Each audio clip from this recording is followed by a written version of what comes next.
All citizens of Meghalaya, including students, have been safely evacuated from Bangladesh as the country saw its worst violence that resulted in the resignation of Prime Minister Sheikh Hasina and her escape to India.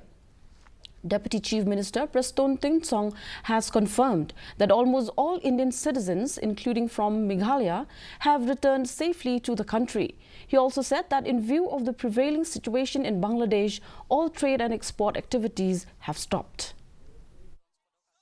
Right now, we don't have any other students which is stranded over there. So right now, thank God, at least all the students has been transferred back to Meghalaya, and not only Meghalaya, to Indian. See, right now, I can't say much about all this because it is up to the Bangladesh government. But I could see the situation right now is, I think, all the trade activities, export activities, I think it is bound to stop. The National People's Party, NPP,